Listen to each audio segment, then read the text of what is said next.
I'd like to share with you some reasons that you are necessary in order for others to have access to greater truth.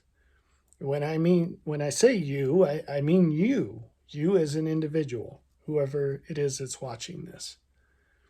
Now, I'm just going to share a few reasons. There are a lot of reasons, but these are actually responses to a question I received um, from a person who was mentioning that in the past when he has shared my books with other people, he's hasn't always gotten receptive responses, and so he sent me some of the barriers that he's noticed in doing this. And my intent with this is to use it as a vehicle to help you see how you can overcome those barriers in ways that I can't. Okay. So his first reason is that most people don't read books. This is true. So it's very unlikely that you or I will change that. We're not going to launch some worldwide literacy campaign. If it were possible, LeVar Burton would have done it. But Reading Rainbow only got us so far. So, given that limitation, the question is, how are people going to know about it if they're not willing to read? Well, the answer is through other people. That's the only answer. If they could have figured it out on their own, they would have done that already. And so, how many people do I know personally? In the scope of things, not that many. How many people do you know personally?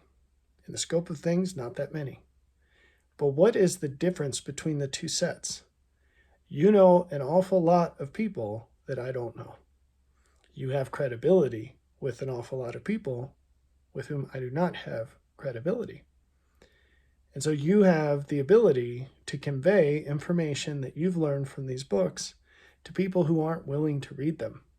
And that's going to be a recurring theme through some of these points. Another comment he made is that for a lot of people, what's in the books is just too much to handle. There have been many comments from people about how rich the information is. It's very dense. And also some of the ideas are just too much for them to think about right now. I couldn't agree more. So how are people going to experience this material in bite-sized chunks, if not for you? People like you can chop this material up into bite-sized chunks and share it with people that can't handle more. Now, maybe that's taking what I wrote in 2 sentences and spreading it across an hour and a half dinner conversation with your family or a weekend away with a friend. Maybe it will be through something more structured where you're actually creating materials that dive, I want to say either dive deeper or maybe restructure things, subsets of ideas in ways that are much easier to understand for people that maybe aren't ready for the big picture yet. You might just have incidental opportunities with people where you can share little snippets of these ideas and in ways where they can instantly apply them without needing to read any book or understand any huge log of information. The next issue is, he says, people look you up and find one thing you teach that they disagree with so that they can throw out everything you say. This was a really perceptive point for him to make. And let's tease this apart because there are a few elements here. I used to enjoy the anonymity of not being Googleable, but then I got canceled and that's forever gone. There are people who look up someone's name and they see some negative press or some accusation or whatever the misrepresentation may be, and they will instantly dismiss that person. They won't look any further. But there are actually people, and if you're watching this, you're one of them, who aren't so closed-minded and they're willing to give someone a chance and actually see what they say, right? And then evaluate that separately. So it turns out that those people like you, have a tremendous opportunity. You see, the vessels are always tainted.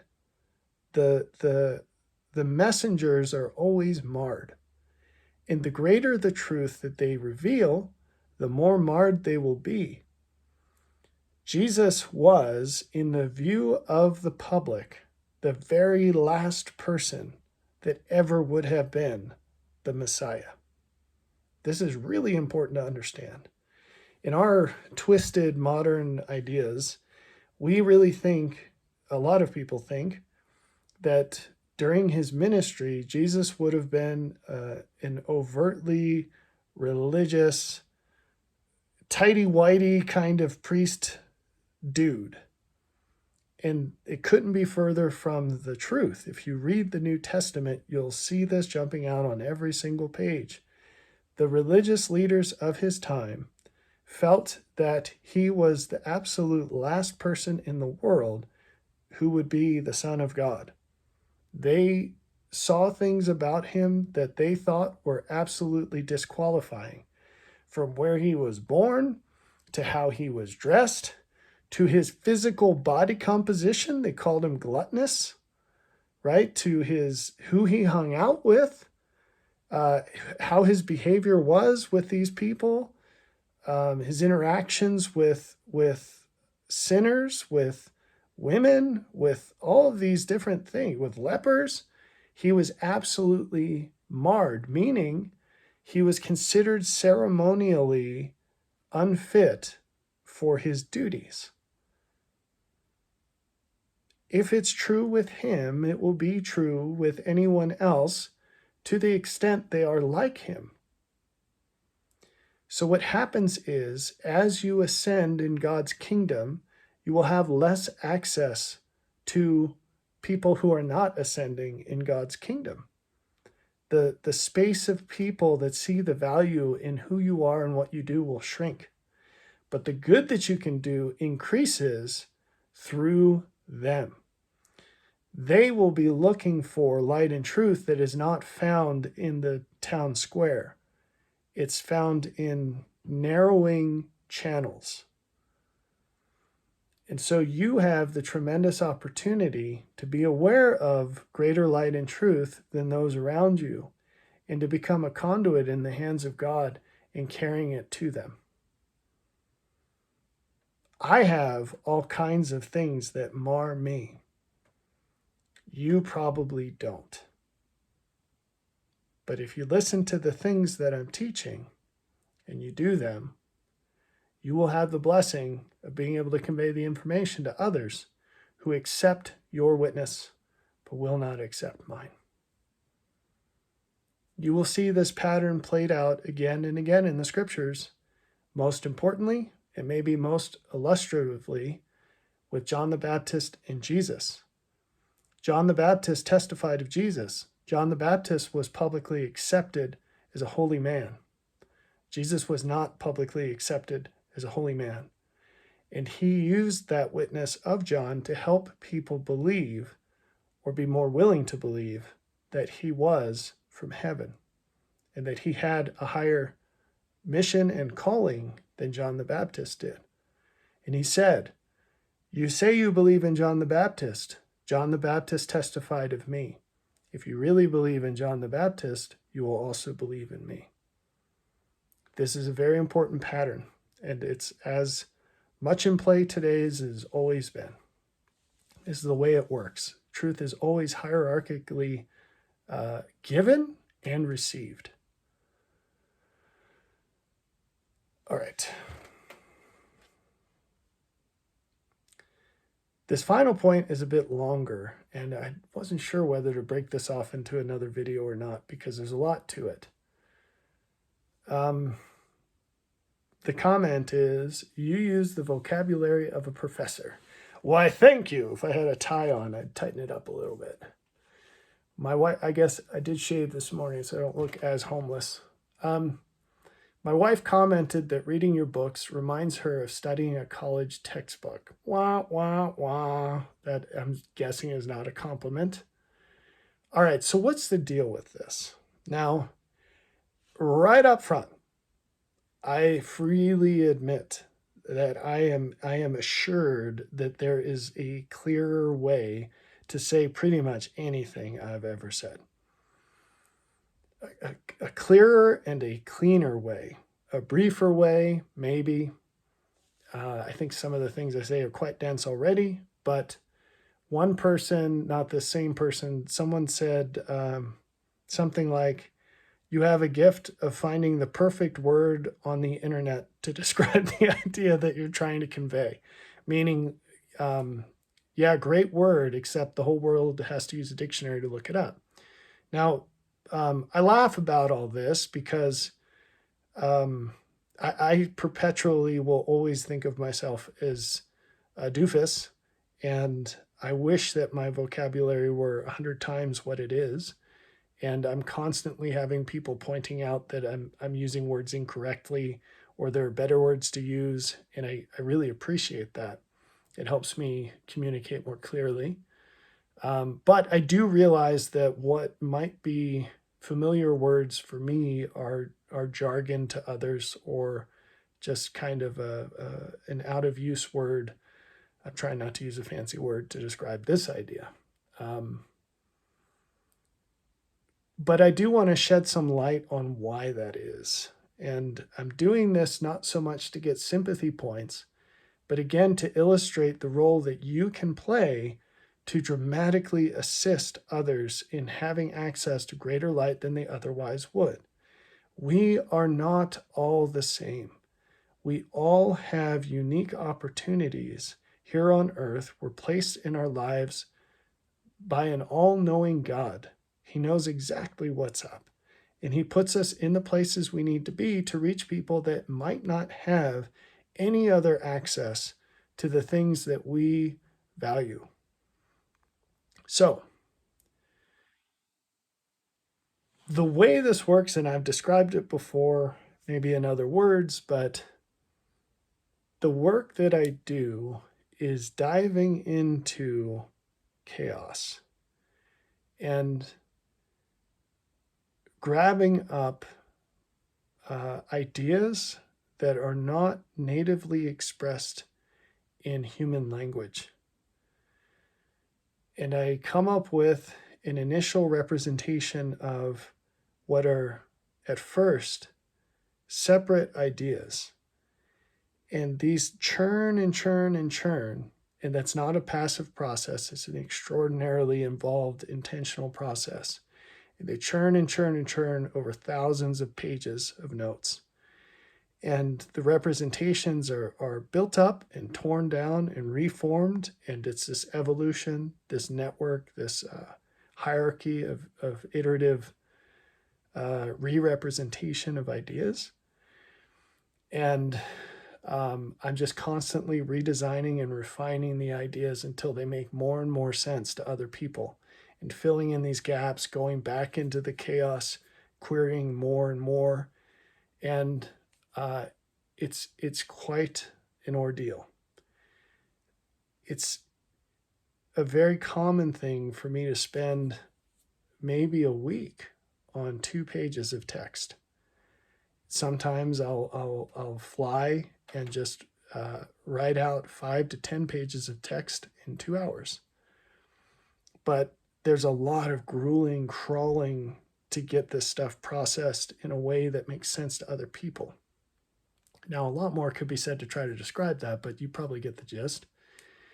In doing this for years and years and years, every morning and most of the day on weekends, I've actually become more fluent in that language of spirit, you could call it, than I am in English.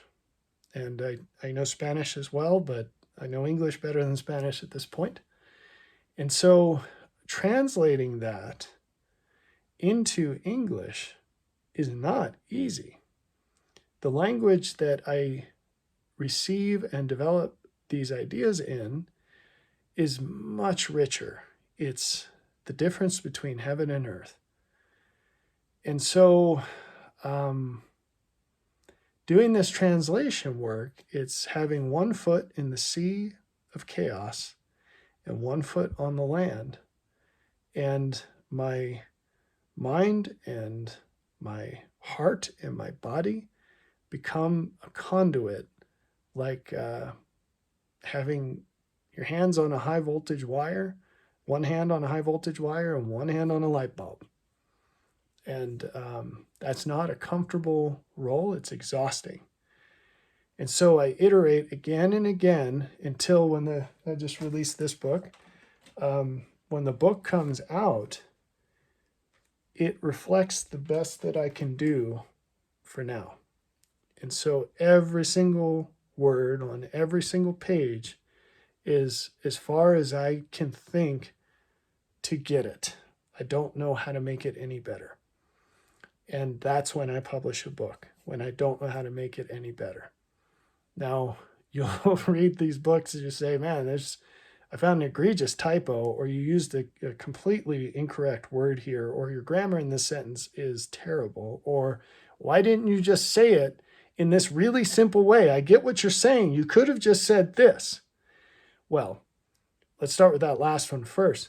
You're seeing a process that might be 15 years in the making, but you're seeing it with fresh eyes. I've been staring at that idea. I've been crawling through that idea for 15 years, potentially, right? And you get to the point where there's just not anything else you can do. A mix of just incapacity and complete exhaustion. So if you have better ideas on how to say it, my email is upwardthought@gmail.com. Send me your suggestion, and I will absolutely take it seriously. And if I feel like it expresses what I was trying to say in a better, clear way, I am absolutely going to change the text to reflect your suggestion. It's just weighed against all the other things that I need to do, and I have very limited time to do them. So, but as far as the typos and everything else, it's usually just blinders because I've been over it so many times. And many thanks to the kind people who volunteer their time to look over this, send me typos, to send me suggestions on things that could be confusing, could be clearer, who suggest other wordings. Those are all very helpful. So I understand your frustration as you're reading this and you're just like, man, why is this so complicated? At the same time,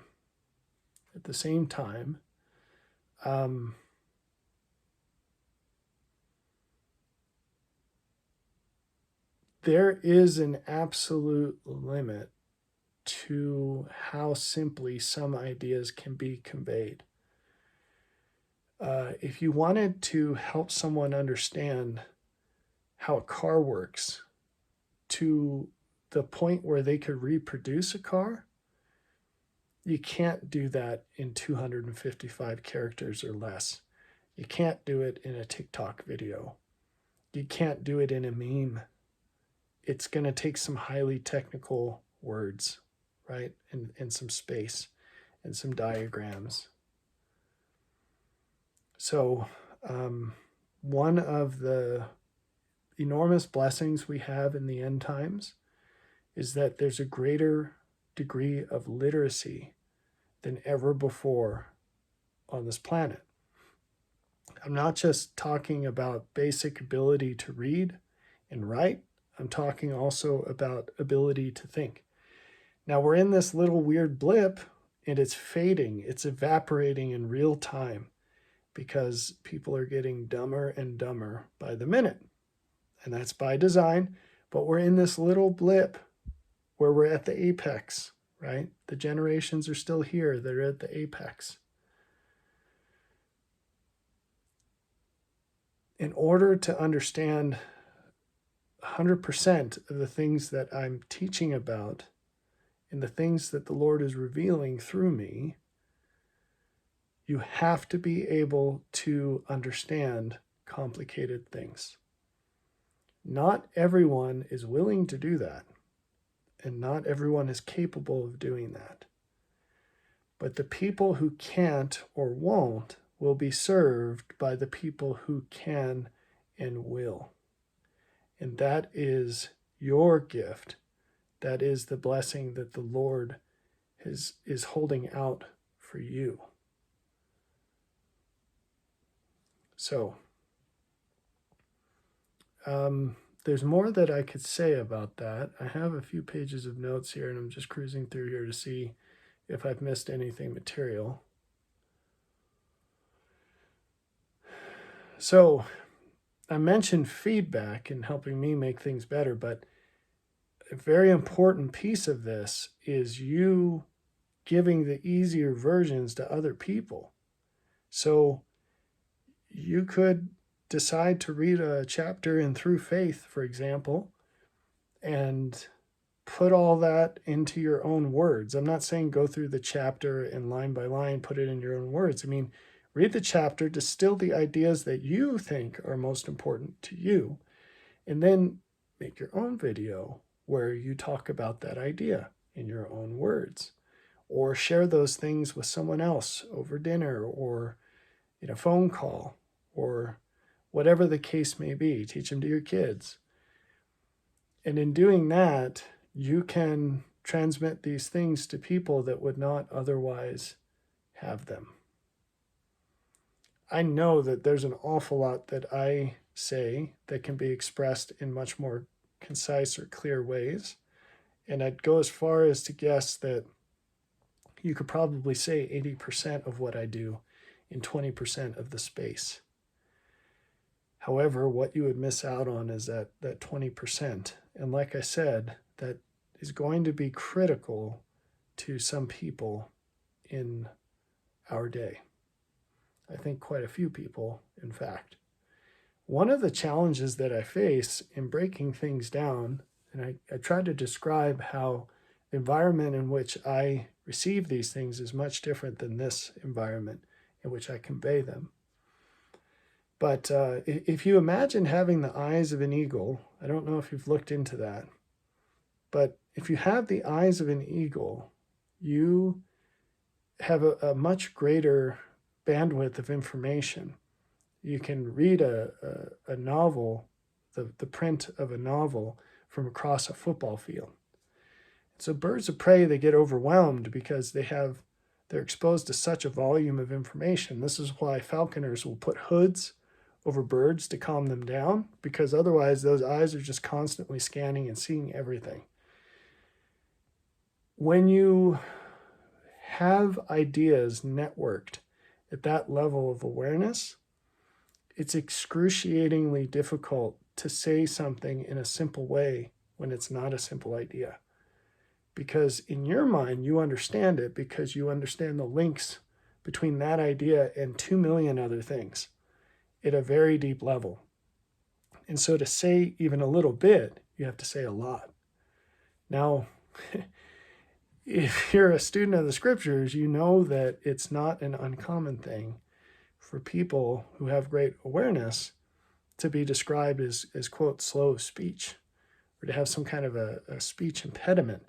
And it's not that those people have a lisp or whatever, they mumble. That's not what that means.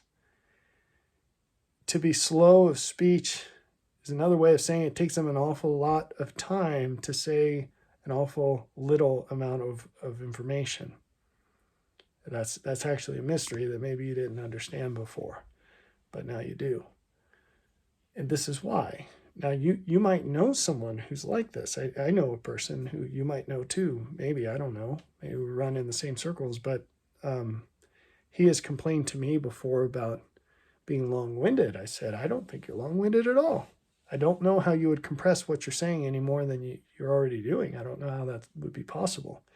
You're drawing on this network of understanding that's broad and deep, and you're trying to convey an idea by querying that entire network and reducing it down to the smallest, most concise package that fully encircles everything that you need to know to understand the idea.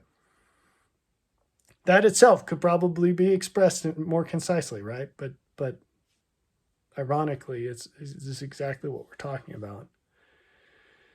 So hopefully that helps you better appreciate this role that you have, this opportunity that you have to carry the water to the end of the row, to access people that I do not have access to share these things with people who absolutely will not receive it from me, and to become a blessing and a tool in the hands of the Lord to help people receive greater light and truth than they otherwise would.